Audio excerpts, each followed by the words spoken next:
नमस्कार। आप देख रहे हैं बिस्तर का मॉर्निंग एडिशन लाइव। और सोने चांदी की जो ओपनिंग हुई है वो थोड़ी नेगेटिव जोन में हुई है आज के सत्र में। अब इस हफ्ते के लिए सोने चांदी के ऊपर क्या आउटलुक है, इस पे बताने के लिए मेरे साथ तरुण सत्संगी जी से मैं ज्वाइन कर रहे हैं, director and chief research officer R Mani के। तरुण जी नमस्कार, बहुत बहुत स्वागत है आपका बिस्तक पे।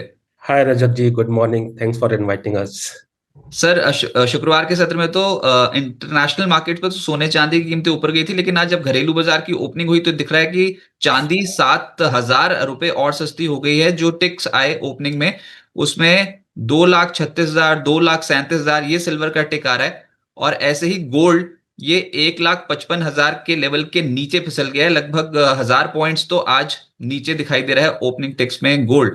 तो आपकी क्या राय है सोने और चांदी को लेकर?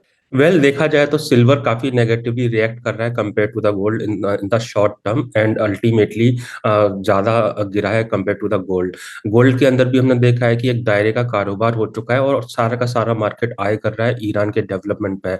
अभी ईरान के जो deputy prime minister foreign minister थे, माजिद तख्त रवांची, उन्होंने बोला कि अल्टीमेटली वो अग्रीमेंट करने को तैयार है। अब अमेरिका के हाथ में कि वो अग्रीमेंट करना चाहते हैं या नहीं है। साइमल्टेनियसली देखिए, अभी जब ईरान की तरफ से ऐसा स्टेटमेंट आएगा तो थोड़ा बहुत मार्केट में प्रॉफिट बुकिंग देखने को मिलेगी।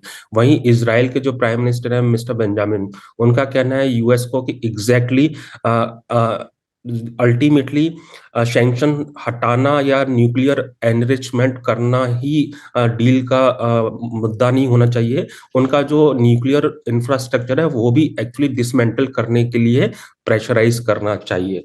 और अभी लास्ट वीकेंड भी देखें तो एग्जैक्टली हमने क्या देखा कि यूएस ने अब अल्टीमेटली गेराल्ड आर फोर्ड, जो कि इब्राहिम लिंकन से काफी बड़ा एयरक्राफ्ट है, वो रवाना कर दिया, जो कि एक हफ्ते में पहुंच जाएगा। साफ कहना है यूएस का, डील करो वरना युद्ध करो। और युद्ध होगा तो फिर एक दो हफ्ते की बात नहीं होगी, वो लंबा चलेगा। एंड ऑलरेडी इसका खामियाजा ईरान को भी काफी भुगतना पड़ेगा। एंड ईरान को एक्चुअली मना डील के लिए रेडी कर पाना बहुत मुश्किल है। बट जिस तरीके से वीकेंड पर स्टेटमेंट आया ईरानियन मिनिस्टर्स की तरफ से, उन्होंने बीबीसी और डिफरेंट चैनल्स को दिए, कहीं ना कहीं लग रहा है कि वो डील करने के लिए रेडी हैं, प्रोवाइडेड उनके ऊपर सैंक्शंस हैं वो हट जाए। एंड अभी रिसेंटली ये भी बोला कि वो यूरेनियम एनरिचमेंट प्रोग्राम का जो परसेंटेज है वो 60 से 20% भी घटाने को तैयार है। तो कहीं ना कहीं जो पहल दिख रही है ईरान की तरफ से समझौता करने की, वो ये शो कर रहा है कि एग्जैक्टली शॉर्ट टर्म में मार्केट अभी भी ईरान से ही ड्राइव होगा। और इसी का सीधा सीधा इम्पैक्ट हम आज प्राइस में देख रहे हैं कि सॉफ्टनेस है। अभी भी मैं कहूंगा डील हुआ नहीं है, ये तो क्या है कि टेबल पर रखे जा रहे हैं। यूएस कुछ बोल रहा है, देन ईरान कुछ बोल रहा है। समझौता जब तक नहीं होगा तो ये जो प्राइस में है पिंग पोंग बना रहेगा। नॉनदलेस अभी हमारा ऐसा मानना है $5120 जब तक की गोल्ड कॉमिक स्पॉट का क्रिटिकल रेजिस्टेंस बन चुका है, वो उसके ऊपर प्राइस नहीं चलेंगे। Sell on rise short term में रहेगा। रिपीटेटिवली देख रहे हैं हम, 5,050 से 5,080 से सेलिंग आ रहा है। आज भी मार्केट 5,050 से टूटा है और अभी $5,000 के नीचे है। तो प्रॉब्ली हो सकता है कि शॉर्ट टर्म में प्राइसेस 4880 तक नीचे की तरफ गिरते हुए नजर आए। इवन इंडियन मार्केट की मैं बात करता हूं तो 2,61,000 के ऊपर होल वीक नहीं चल पाए। 2,58,000 से बार बार हमने सेलिंग आते हुए देखा। 2,61,000 के ऊपर नहीं चलेंगे, देन पॉसिबिलिटी है नीचे की तरफ ग्रेजुअली 2,52,000 से 2,50,000 देखने को मिले। सिल्वर का तो हाल अभी ऐसा है कि $80 के ऊपर पहले चल ले, तेजी की बात तो हम बाद में करेंगे। $80 के ऊपर चल ले, तभी उसके अंदर होगा कि तेजी का माहौल बनेगा। Otherwise no doubt $74-73 immediate support और 70 पे अच्छा बेस है। लेकिन ऐसा लगता है कि अभी $70 तो टेस्ट कर जाना चाहिए आज या कल में, अगर कॉन्फ्लिक्ट प्रीमियम ऐड नहीं होता है तो। एंड 70 कटा तो फिर $64 दोबारा आने में सिल्वर को टाइम नहीं लगेगा। हाँ, अगर 80 के ऊपर चलेगा then in such a case 86 और 92, इससे ज्यादा नहीं लगता। तो शॉर्ट टर्म का मार्केट क्या है, काफी रेंज में है। लेकिन अभी जो प्राइस मूवमेंट है वो प्रीटी नॉर्मल हो चुका है। एंड मार्केट में बोथ साइड ट्रेड कर सकते हैं depending on the news. Indian market की बात करते हैं, हमने देखा जैसे ही 2,50,000 कटा, मार्केट में गिरावट का माहौल बना। अभी 2,70 आसानी से नहीं काटेगा, एंड प्रॉब्ली हो सकता है 2,55 2,60 के आसपास से शॉर्ट टर्म में मार्केट में बिकवाली देखने को मिले, एंड ग्रेजुअली 2,25,000 तक जाते हुए नजर आता है।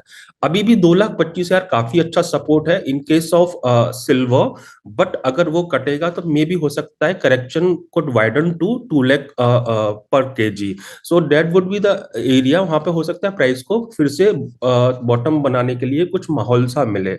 बट नॉनदाइलेस मार्केट अनप्रेडिक्टेबल है, रेंज में काम कर रहा है तो अभी अच्छा लग रहा है। वॉर अगर छिड़ता है तो फिर अल्टीमेटली कोई लेवल काम नहीं करेंगे और एक तरफा तेजी देखने को मिलेगा। पीसफुल अगर होता है डील तो अल्टीमेटली ऑलरेडी प्राइस्ड इन है, लेकिन हाँ, एक लास्ट लेग ऑफ करेक्शन और देखा जाएगा before gold and silver will resume long term up trend, क्योंकि अभी भी जो लॉन्ग टर्म में है वो इन दोनों में तेजी देखने को मिलेगी। What ever is happening happening for the short term only. ये तो आपने बताया कि क्या कुछ फैक्टर्स हैं जो सोने और चांदी की कीमतों पे असर डाल सकते हैं।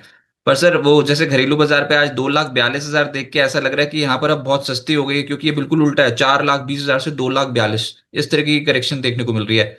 तो यहाँ से कूद के खरीदना शुरू करें, या फिर ये और डीप जा सकता है और यहाँ से भी क्रैश संभवतः हो सकता है। देखिए अभी 2,36,977 आ रहा है सिल्वर का प्राइस। 2,25,000 बहुत अच्छा लेवल है। अगर 2,25,000 के आसपास आता है तो ट्रांच में बाय कर सकते हैं। 2,25,000 नहीं काटेगा तो दोबारा 2,50 2,65 आते हुए देखेंगे। ब्रॉडर रेंज जो है 2,25 से लेके 2,70 का बन चुका है अभी। हाँ, लेकिन 2,25 कटेगा तो फिर क्या होगा, एक्सटेंशन ऑफ करेक्शन देखने को मिलेगा, and that will take the prices somewhere closer to 2 lakh vicinity. Okay, और ऐसे ही फिर गोल्ड पे क्या करना चाहिए? रिलेटिवली कम टूट रहा है एज कंपेरेटिव टू चांदी। या अभी जैसे कि आज का सिनारियो देखें और जिस तरीके से अभी ईरान की तरफ से न्यूज आया तो it's looking weak for the day, and probably हो सकता है 4,900 4880 डाउन साइड में फिर से देखने को मिले।